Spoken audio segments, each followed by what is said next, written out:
በስመ አብ ወወልድ ወመንፈስ ቅዱስ አሐዱ አምላክ። ዕለት 12 ሰነ። በዛ ዕለት እዚኣ ምእመናን ኩሎም ናይ ክቡር ሊቀ መላእክት ቅዱስ ሚካኤል በዓል የብዕሉ። ምክንያት መብዓሊኡ ድማ አክላኡባጥራ እትበሃል ንግስቲ ጓል በጥሊሞስ ንጉስ ግብፂ ብስም ዙሃል ዝበሃል ኮኸብ ዝሃነጸቶ ዓብዪ ምኩራብ ኣብ ሃገር እስክንድርያ ዝነበረ ንዑ በዓል ይገብሩሉ ነበሩ። ኣብቲ ምኩራብ ድማ ዓብዪ ጉሩምን ብሓጺን ዝተሰርሐ ዙሃል ዝበሃል ጣዖት ነበረ።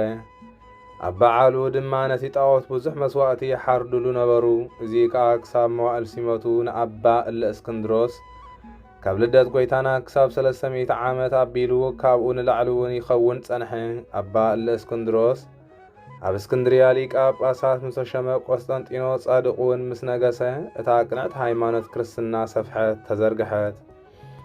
ኣባ እለ እስክንድሮስ ድማ ነቲ ጣዖት ክሰብሮ ከፍርሶ ደለየ። እቶም ሕሱራት ሰባት ግና ከልእዎ። ምክንያቱ ንሕና ናይዚ ጣዖት እዚ በዓል ብምብዓል ልምዲ ኣለና። ቅድሚኻ 18 ሊቃነ ጳጳሳት ሓሊፎም እዮም። ንሳቶም ከዓ ገለ ከዓ ልማድና ኣይከልኡናን ኣይለወጡልናን በልዎ። ኣባ እለ እስክንድሮስ ድማ ብዙሕ ገሰጾም፣ ጌጎኦም ድማ ገለጸሎም። እዚ ጣዖት እዚ ሕሰም ዳ እምበር ጠቕሚ የብሉን። እቶም ንዕኡ ዘብልዕሉ ንሰይጣውንቱ እዮም ዘምልኹ በሎም። መኽረይ እንተሰሚዕኩምኒ ከምቲ ቅድም ዝነበሮ እዚ ክሰርዓልኩም እየ። ንሱ ድማ ነዚ ጣዖት እዚ እሞ ንስበሮ ነዚ ምኩራብ ከዓ ቀዲስና ብስም ክቡር መልአኽ ሊቀ መላእክት ሚካኤል ቤተ ክርስቲያን ሰሚና ነዚ በዓል ከዓ ኣብኡ ንስርዓዮ ነብዕሎ በሎም። እዞም ኣብዚ ዝሕረዱ ከብቲ ኣባጊዕ ከዓ ንእግዚኣብሔር መስዋእቲ ይኾኑ። ምስ ሓዋትና ነዳያን ምስተኪንን ከዓ ብኡ ንሕጐስ። እዚ ክቡር መልአኽ ከዓ ናብ ቅድሚ ልዑል እግዚአብሔር ምእንታና ይልምነልና በሎም። እዚ ጽቡቕ ምኽሪ እዚ ባሃብ በሎም እሞ ተቐበልዎ። ነቲ ኣቦ ተኣዘዝዎ። ነቲ ምኩራብ ድማ ብስም ቅዱስ ሚካኤል ሊቀ መላእክት ዝተሰመየ ቤተ ክርስቲያን ገበርዎ። እዛ ቤተ ክርስቲያን እዚኣ ክሳብ ኣስላም ኣብ ግብፂ ዝነግሱ ነበረት። ብድሕሪኡ ግን ኣፍረስዋ። እዚ በዓል እዚ ከዓ ካብ ሽዑ ጀሚሩ ብስም እዚ ክቡር መልአኽ ቅዱስ ሚካኤል ክሳብ እዛ ዕለት እዚኣ ተሰርዐ። በዛ ዕለት እዚኣ ልዑል እግዚአብሔር ንቅዱስ ሚካኤል ኣብቶም ንዕኡ ዝመስሉ ብብዙሕ ዕብየት ልዕሊ ኩሎም መላእኽቲ ሓለቓ ገይሩ ሸሞ።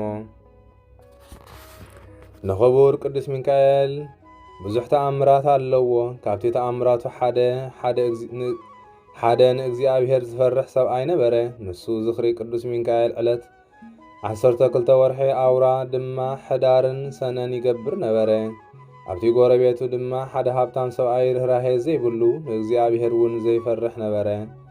ነዚ ናይ ቅዱስ ሚካኤል ዝኽሪ ዝገብር ሰብኣይ ድማ ይሳለቐሉ ነበረ። እዚ ሕያዋይ ሰብኣይ መዋእሉ ምስ ኣኸለ ክመውት ቀረበ። ንሰበይቱ ድማ ከምዚ ክብል ኣዘዛ፣ ሕያወይቲ ርህርቲ ኩኒ። እዘን ዝኽሪ ቅዱስ ሚካኤል ኣውራ ሕዳር 12 ሰነን ከዓ ከይትገድፍየን ኢሉ ተላበዋ። በቲ ግዜቲ እታ ሰበይቱ ነፍሰ ጾር ነበረት። ንሱ ከዓ ሞተ እሞ ከምቲ ዝግባእ ገኒዞም ቀበርዎ። ብድሕሪዚ ግዜ ሕርሳ በጽሐ እሞ ሕማም ሕርሲ ሓዛ። ኣብ ቃንዛን ሽግርን ምስ በጽሐት ኦ መልአኽ እግዚአብሔር ቅዱስ ሚካኤል የቕረበለለይ ካብ ዘለኽዎ መከራን ሽግርን ክተድሕነኒ ንእግዚአብሔር ለምነለይ። ንዓኻ ኣብ ቅድሚ ልዑል እግዚአብሔር ዓብዪ መጎስ ኣለካ እናበለት ለመነት። ከምዚ ኢላ ክትልምን ከላ ኣብቲ ቤት ዓብዪ ብርሃን በርሀ። ንሳ ከዓ ካብ ሕማም ተጋላገለት። ጽቡቕ ቆልዓ ከዓ ወለደት። ሽዑ ቅዱስ ሚካኤል ካብ ሰማይ ወሪዱ ባርኾ። እግዚአብሔር ከምዚ ይብላ ኣሎ በለ፣ እዚ ህፃን እዚ ናይ ርህራሄ ዘይብሉ ሃብቲ ይወርስ፣ ናይ ውሽጥን ናይ ደገም ኩሉ ሃብቱ ይውረሶ በለ። በዚ ግዜ እዚ እቲ ሃብታም ሰብኣይ ነታ ሰበይቲ ብመስኮት ቤታ ነቲ መልአክ ቅዱስ ሚካኤል ዝብሎ ዝነበረ ቃል ክርእን ክሰምዕን ጎይታ እዝኑ ኸፈተሉ። ሽዑንኡ ዓብዪ ሓዘን ተሰምዖ። ነቲ ህፃን ንኽቐትሎ ድማ ምኽንያት ይደሊ ነበረ። እግዚአብሔር ግና ብናይ ቅዱስ ሚካኤል ልመና ይሕልዎ ነበረ። እቲ ህፃን ቁሩብ ዕቢ ምስ በለ ነዲኡ ገንዘብ ተወዳኣ ወዮ ዕቡይ ሃብታም ድማ ምኽንያት ረኸበ እሞ እዚ ወድኺ ከለኣኸኒ ሃብኒ ኣነካ ክምግቦን ክኸድኖን ንዓኸካ 20 ጥረ ቅርሺ ወርቂ ክህበኪ በላ። ንሳ ከዓ ነዚ ሰሚዓ ነቲ ድኽነታ ርእያ ተሓጐሰ። ሽዑ ንሱ 20 ጥረ ቅርሺ ወርቂ ሃባ እሞ ንሳ እውን ወዳ ሃበቶ። ነቲ ወዳ ምስ ወሰዶ ኣጸቢቑ ተሓጐሰ። ብልቡ ድማ ሕጂ ትምኒተይ ተፈጺሙለይ በለ። ብድሕሪዚ ነቲ ህፃን እትለኣኽ ሳንዱቕ ኣስርሐ እሞ ኣብኣ ኣእትዩ ናብ ባሕሪ ደርበዮ። እቲ ሳንዱቕ ድማ ብፍቓድ እግዚኣብሔር ሰለልና በለ ኣብ ርሑቕ ሃገር ኣብ ሓደ ወደብ በጽሐ። ኣብቲ ሃገር እቲ ድማ ሓደ ሓላዊ ኣባጊዕ ኣብቲ ገምገም ባሕሪ ኣባጊዑ እናሓለወ ጸንሐ። ነቲ ሳንዱቕ ይሪኦ እሞ ኣልዒሉ ሒዝዎ ንገዝኡ ወሰዶ።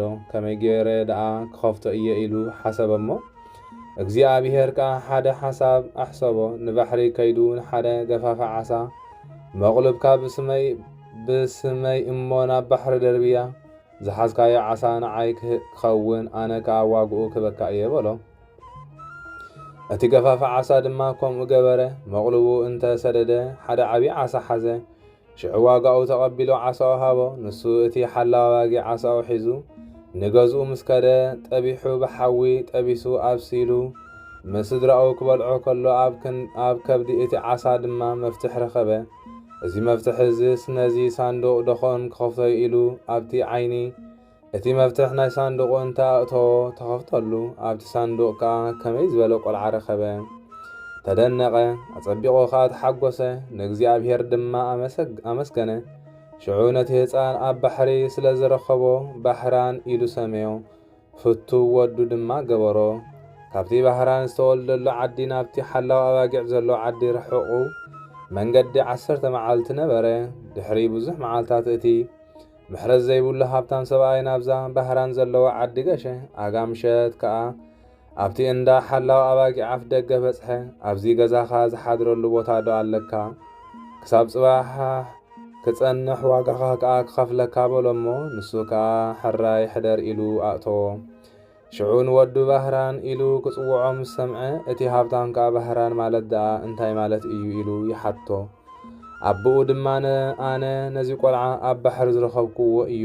ንእሽቶ ሰፃን ከሎ ኣብ ሳንዱቕ ጸኒሐኒ ካብኡ ኣውፅኤ ዘዕበኽዎ እዩ በሎ። እዚ ሃብታም እዚ ምስ ሰምዐ ብልቦ ሓዘን ተሰምዖ። እቲ ክቐትሎ ኢሉ ናብ ባሕሪ ዝደርብዮ ህፃን ከም ዝኾነ ከዓ ፈለጠ። ንጽባሒቱ ክኸይድ ክምስተንስአ ሓደ ምኽንያት ሓሰበ። ነቦ ባሕራን ከዓ ነዚ ወድኻ ክትበኒ እደሊ ኣለኹ። ምኽንያቱ ኣብ ዓዲ እገሌ ዝተባህለ ገዛ ሓደ ዓብዪ ነገር ረሲዐ ኣለኹ እሞ ናብኡ ክልእኮ። ንዓኻ ከዓ ናይቲ ዝለኣኽክዎ ዋጋው 20 ቅርሺ ጥረ ወርቂ ክበካ በሎ። እቲ ሓላዊ ኣባጊዕ ከዓ በቲ ወርቂ ተሓጐሰ። ብድሕሪዚ ንባሕራን ጸዊዑ ንዓዝ ወደይ እዚ ክቡር ሰብኣይ ብዛዕባ ሓዳሩ ናብ ቤቱ ክልእከካ እዩ እሞ በፂሕካ ብሰላም ክትምለስ ኢኻ በሎ። ባሕራን ከዓ ሕራይ ኣቦየ ዝኣዘዝካኒ ኩሉ ክገብር እየ በሎ። ሽዑ እቲ ሃብታም ናብቲ ናይ ቤቱ ኣመሓዳሪ ከም ዝብል መልእኽቲ ጸሓፈ። ነዚ መልእኽቲ እዚኣ ሒዙ ንዝመጻካ ኣብ ጉድጓድ ደርብዮ። ነዚ ዝተገብረ ማንም ዝኾነ ኣይፍለጥ ኢሉ ጽሒፉ ክልቲኦም ጥራሕ ዝፈልጥዎ ምልክት ገይሩ ሓቲሙ እዚኣ ኣብ ፀሓያ ኢሉ ንባሕራን ሃቦ። ንሱ ከዓ መልእኽቱ ሒዙ ክኸይድ ከሎ መንገዲ ሓደ መዓልቲ ዝኸውን ምስ ተረፎ ቅዱስ ሚካኤል በምሳል ወታደር ንጉስ ኮይኑ ኣብ ፈረስ ተወጢሑ ተራእዮ። ኣታ ጎበዝ ኣብ ኢድካ እንታይ ኣሎ በሎ። ንሱ ከዓ ኦ ጎይታይ ናይ ሓደ ሃብታም ሰብኣይ መልእኽቲ በሎ። ቅዱስ ሚካኤል ከዓ እስከ ኣርየኒ በሎ። ባሕራን ከዓ በቲ ግርማኡ ስለ ዝፈርሐ እታ መልእኽቲ ሃቦ። ቅዱስ ሚካኤል ከዓ ኡፍ ኢሉ ነታ መልእኽቲ እሞት ደምሰሳ። ኣብኣ ድማ ብግብሪ መንፈስ ቅዱስ ከምዚ ኢሉ ጸሓፈ። ኣነ እገሌ ዝተባሃልኩ ሃብታም ነዛ መልእኽቲ ሒዙ ናባኹም ንዝመጽእ ሰብ እገሊት ጓለይ ኣመርዕዎ። ኣነ ኣብ ቤት ዘሎ ኾነ ኣብ በረኻ ዝርከብ ጥሪተይ ኩሉ ኣውሪሰዮ እየ። ኣነ ኣብ መገሻይ ክድንጉ እየ። ክሳብ ዝመጽእ ኣይትጸበይኒ። ንሱ ዝደለየ ይግበር። ኣብ ቤተይ ኩሉ ስልጣን ሂበዮ እየ። እዛ ኣባይን ኣባኻን ዘላ ምልክት እነሃ ኣታ ክቡር ኣመሓዳሪ ቤተይ በሎ። ቅዱስ ሚካኤል ነታ መልእኽቲ ሓቲሙ ንባሕራን ሃቦ እሞ እንዳቲ ሃብታም ኪድ እዛ መልእኽቲ ከዓ ነቲ ሓላፊኡ ሃቦ ኣነ ኣብ መንገዲ ከም ዝረኸብኩኻ ንማንም ኣይትንገር ከይቀትሉኻ በሎ። ባህራን ከዓ ሕራይ ኦ ጎይታይ ኩሉ ዝኣዘዝካኒ ገብር እየ በሎ። ባህራን ናብታ ዓዲ ክሳብ ዝበጽሕ መንገዱ ቀጸለ። ኣብኣ ምስ በጽሐ ከዓ እንዳቲ ሃብታም ገዛ ሓተተ። ናብታ ገዛ ድማ መሪሖም ኣብጽሕዎ። ሽዑ እታ ደብዳቤ ነቲ ሓላፊ ናይቲ ሃብታም ሃቦ። ምስ ኣንበባ ከዓ እቲ ናይ ክልቲኦም ምልክት ኣብኣ ምህላው ረእዩ ሓቂ ከም ዝኾነ ተረድአ። ብድሕሪዚ ንባህራን ዓብዪ መርዓ ኣዳልዩ መስታ ጓል ሃብታም ብተኽሊል ኣብ ውሽጢ ቤተ ክርስቲያን ኣብ ቅድሚ መሰዊእ እግዚኣብሔር ኣመርዓዎ። ን40 መዓልቲ ድማ ብዓብዪ ሓጎስ ተሓጐሱ ተሓጸኑ። ነቲ ሃብታም ከዓ ዝምለሰሉ ግዜ ኣኺሉ ንዓዱ ምስ ቀረበ ድምፂ ሓጎስን ጓይላን ሰሚዑ እዚ ሰምዖ ዘለኹ ድምፂ ጓይላ ደኣ ናይ ምንታይ እዩ ኢሉ ሓተተ። እቶም ዝሓተቶም ከዓ በቲ ባህራን ዝበሃል ጎበዝ ዝለኣኽካዮ መልእኽትኻ በፂሑስ ከምቲ ዝኣዘዝካዮ እገሊት ጓልካ ኣመርዒሞ ኩሉ ሃብትኻ ናይ ውሽጥን ናይ ደገን ሂቦሞ እንሆ ን40 መዓልትን ለይትን ብሓጎስ ብደስታን ኣለዉ በልዎ። እዚ ምስ ሰምዐ ዓዊሉ ኣእወ ካብ በቕሊ ወዲቑ ድማ ሕማቕ ሞት መተ።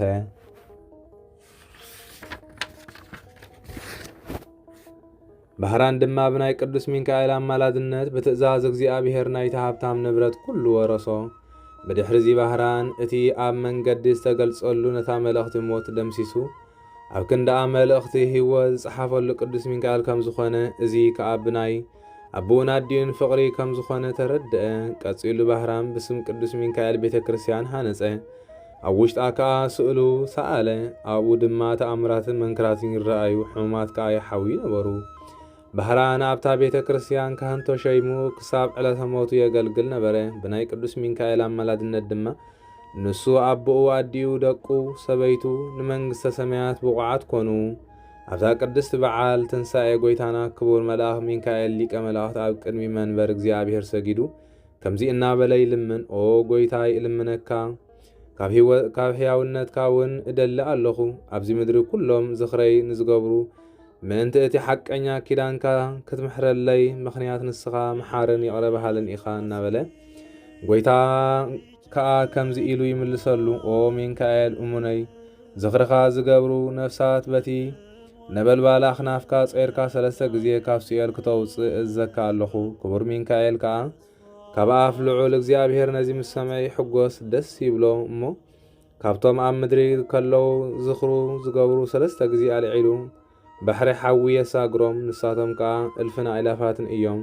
ብዘይካ እግዚኣብሔር በይኑ እምበር ክቖጽሮም ዝኽእል የልቦን። ስለዚ ኣሕዋተየ ንሕና ናይዚ ክቡር መልኣኽ ሊቀ መላእኽቲ ሚካኤል ዝኽሪ ተጊህና ንግበር። ክሳብ ኩባያ ማይ ከከም ዓቕምና ከከም ክእለትና ከምቲ ኣብ ቅዱስ ወንጌል ዝበሎ ነዚ ክቡር መልኣኽ ኣመላድነቱ ኣሚንና ፍቓድ እግዚኣብሔር ንግበር። ከምኡውን ካብ መጻወድያ ርጉም ሰይጣን ክንድሕን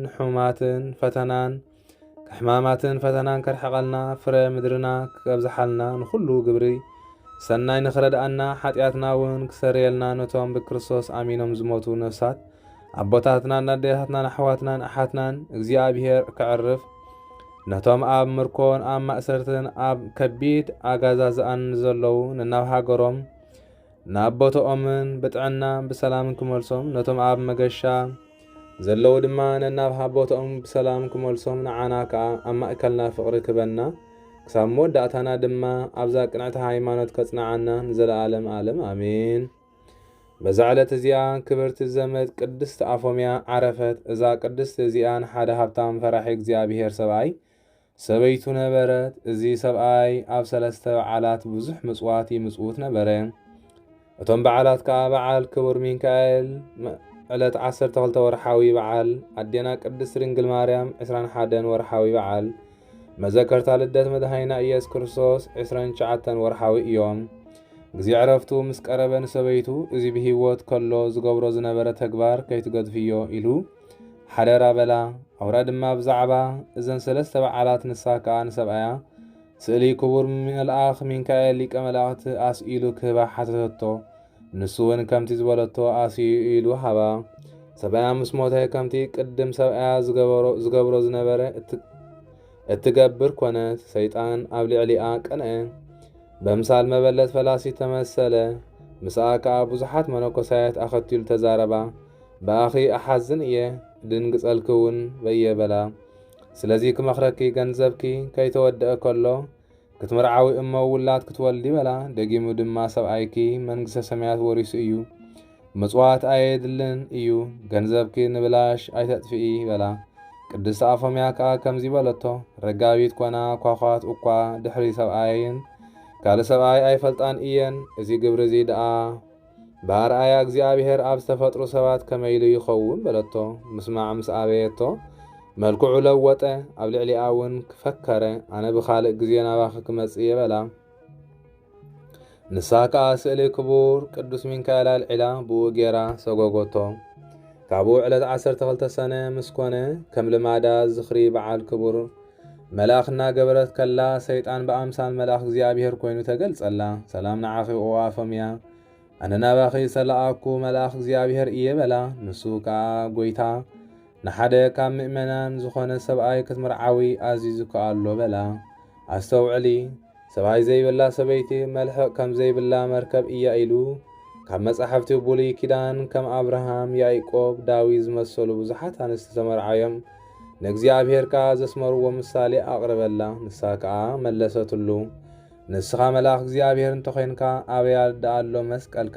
ወተሃደር ንጉስ ናብ ካልእ ቦታ ክለኣኽ ከሎ ማህተም ንጉስ እንተዘይብሉ ዝኣምኖ የብሉን በለቶ። ሰይጣን እዚ ቃል እዚ ካብኣ ምስ ሰምዐ መልክዑ ለዊጡ ሓነቓ። ንሳ ከዓ ናብ ቅዱስ ሚካኤል ኣማለደት። ሽዑ ክቡር መልኣኽ ቅዱስ ሚካኤል ናብ ኣመፀ ንሰይጣን ሒዙ ቀጽዖ። ሰይጣን ከዓ መሓረኒ፣ ቅድሚ ግዜ ኣይተቕፅዓኒ፣ እግዚኣብሔር እውን ክሳብ ሕጂ ተዓጊሱኒ እዩ ኢሉ ለመኖ። ንሱ ከዓ ሓደጎ እሞ ሰጎጎ። ናብ ኣፎምያ ተመሊሱ ከዓ ንስኺ ብፅእቲ ኢኺ ንሰይጣን ኣሰኒፍክዮ በላ። ሕጂ ከዓ ሓዳርኪ ኣነባብሪ፣ ንስኺ በዛ ዕለት እዚኣ ካብዚ ሓላፈ ዓለም ክትገዕዚ ኢኺ። እንሆ እግዚኣብሔር ዓይኒ ዘይረአዮ እዝኒ ዘይሰምዖ ኣብ ልቢ ደቂ ሰባት ዘይተሓስበ ኣዳሊልካ ኣሎ በላ። ከምዚ ምስ በላ ሰላም ኢልዋ ናብ ሰማይ ዓረገ። ስርሓ ምስ ፈጸመት ናብ ኤጲስቆጶስን ናብ ካህናትን ለኣኸት። ኩሉ ገንዘባ ድማ ንኤጲስቆጶሳት ሃበቶ። ንደኻታት ንመሳኺንን ከከም ዝግብኦም ክዕድሎም ሓደራ ሃቡ በለቶ። ካብኡ ተንሲኣ ጸለያ። ስእሊ ክቡር መልኣኽ ቅዱስ ሚካኤል ወሲዳ ድማ ኣብ ኣፍ ልባ ኣብ ገጻ ተሳለመቶ እሞ ብሰላም ዓረፈት። ጸሎታን በረኸታን ምሳና ይኹን ንዘላለም ዓለም ኣሜን። በዛ ዕለት እዚኣ ክቡር ኣቦ ዮስጦስ ናይ እስክንድርያ ሊቀ ጳጳሳት ዓረፈ። ንሱ ቁጽሩ ካብቶም 6 ኣበው ሊቃነ ጳጳሳት እዩ። እዚ ኣቦ እዚ ክቡርን ፈላጥን እዩ። ንሱ ምስ ኣቦኡን ኣዲኡን ምስ ካልኦት ሰባትን ብኢድ ማርቆስ ወንጌላዊ ተጠምቀ። ማዕርግ ኣናጉስጢስ ሾሞ። ኣናኒዮስ ድማ ፍጹም ዲያቆን ሾሞ። ካብኡ ብኻልእ ግዜ ድማ ማዕርግ ክህነት ሾሞ። ኣብ ሕጊ ቤተ ክርስቲያን ዓበየ። መጻሕፍቲ ቤተ ክርስቲያን ተምሃረ። ኩሉ ግዜ ምስ ቅዱስ አንያኖስ ይቕመጥ ነበረ። ንህዝቢ ምህሮም ኣብ ቅንዕቲ ሃይማኖት ከዓ የጽንዖም ነበረ። ቅድሚ ዝነበረ ኣባ ኣብሮሚዮስ ሊቀ ጳጳሳት ምስ ዓረፈ ነዚ ኣቦዚ ሓዝዎ። ብዘይ ድሌት ከዓ ኣብ ሃገር እስክንድርያ ሊቀ ጳጳሳት ሾምዎ። ምስ ተሾመ ድማ መጓሲኡ ከምቲ ዝግባእ ገይሩ ብጽቡቕ ሓለወ። ኣብ መንበር ማርቆስ ወንጌላዊ 12 ዓመት ተቐመጠ። ካብኡ ብሰላም ዓረፈ። በረኸቱ ምሳና ትኹን ንዘላለም ዓለም ኣሜን። በዛ ዕለት እዚኣ ቅዱስ ኣባ ቄርሎስ ናይ እስክንድርያ ሊቀ ጳጳሳት ዓረፈ። ንሱ ቁጽሩ ካብቶም 27 ኣበው ሊቃነ ጳጳሳት እዩ። ቅድሚኡ ዝነበረ ኣባ ገብረ ክርስቶስ ምስ ዓረፈ ኤጲስቆጶሳት ሊቃውንትን ህዝብን ተሰማሚዖም ናብ ኣስቄጥስ ደብሪ ኣባ መቃርስ ደየቡ። ነዛ ክብርቲ ሽመት ዝበቅዕ ንኽረኽቡ ክምርምሩ 2 ኣዋርሕ ገበሩ። ኣብ ደብሪ ኣባ ዮሃንስ ከማ ጻድቕ ሰብኣይ ገብረ ክርስቶስ ስሙ ብመንፈስ ቅዱስ ራእይ ዝርኢ ነበረ። መልኣኽ እግዚኣብሔር ተገልጸሉ። ነቶም ኤጲስቆጶሳት ንገሮም ኣይትሕዘኑ ድማ በሎም። እነሆ ኣብ ማእከልኩም ነዛ ክብርቲ ሽመት ዝበቅዕ ጊኣር ጊዜ ስሙ ኣሎ በሎ። ቀዳማይ ስሙ ማለት እዩ። ሽዑቲ መልኣኽ ዝበሎ ነገሮም ብዛዕባ እዚ ነዚ ኣቦ ብዘይ ፍቓዱ ሒዞም ሊቀ ጳጳሳት ሾምዎ።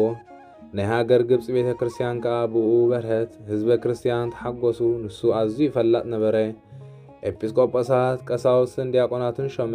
ብዙሓት አብያተ ክርስቲያናት ከዓ ኣሓደሰ። ንሃገር ኢትዮጵያ ሓደ ጳጳስ ሾመ። ንብዙሓት ህዝበ ከዓ ካብ ክፉእ ግብሪ ናብ ንስሓ ፍርሃት እግዚኣብሔርን መለሶም። በቲ እዋን እቲ ንንጉስ ብዙሓት ኣንስቲ ነበራኦ፣ ከምኡውን መኳንንቲ ብትምህርቲ ናይዚ ኣቦ ገና ኣንስቶም ሓደጉ። ከምቲ ዝግባእ ድማ በብሓንቲ ሰበይቲ ተወሲኖም ነበሩ። ኣብ ሽሞቱ 11 ዓመት 3 ወርሕን 2 ሰሙንን ምስ ፈጸመ ብሰላም ዓረፈ። ንስግኡ ገኒዞም ምስ ስጋ ሊቃነ ጳጳሳት ኣንበርዎ። በረኸቱ ምሳናትኹን ዘላለም ዓለም አሜን። በዛ ዕለት እዚኣ ብፁዕን ቅዱስን ንጹህ ልቢ ረአይ ምስጢር ሰማያት ላሊበላ ንጉስ ኢትዮጵያ ዓረፈ። ወለዱ ምስ ወለድዎ ብፍርሃት እግዚአብሔር ዓበይዎ። ዕብይ ምስ በለ ከኣካለ መጠን ምስ ኣኸለ ዝዓበየ ሓዉ መንግስቱ ከም ዝወርስ ኣብ መንበሩ ከም ዝቕመጥ ሰምዐ። ኣብ ልቡ ቅንዓት ኣተወ። ልኢኹ ጸውዖ። ናብኡ መጺኡ ኣብ ቅድሚኡ ምስ ቆመ ኣብ ልዕሊኡ ገለ መመኽነይታ ፈጠረ። ካብ ሰዓት 3 ክሳብ ሰዓት 9 ናይ መዓልቲ ኣጸቢቖም ክቐጽዕዎ ኣዘዘ። ካብኡ ናብ ቅድሚኡ ከቐምዎ ኣዘዘ። ምስ ረአዮ ካብ ጥፍኣት ወላ ሓንቲ ከም ዘይበጽሖ ረኸቦ። መልኣኽ እግዚኣብሔር ካብ ኩሉ እኩይ ይሕልዎ ስለ ዝነበረ ንጉስን ኩሎም መኳንንትን ተደነቑ።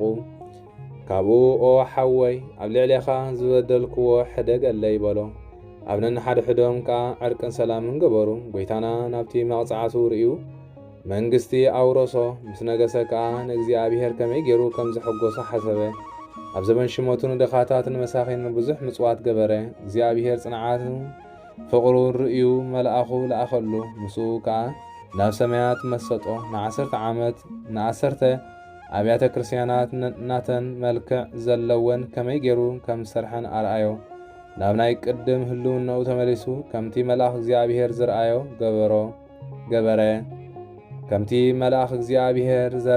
ገበረ። ነተን ኣብያተ ክርስቲያናት ሃኒጹ ምስ ወድአ መንግስቱ ንወዲ ሓዉ ኣውረሶ። ካብኡ ብሰላም ዓረፈ። ጸሎቱን በረኸቱን ምሳና ይኹን ንዘላለም ዓለም አሜን።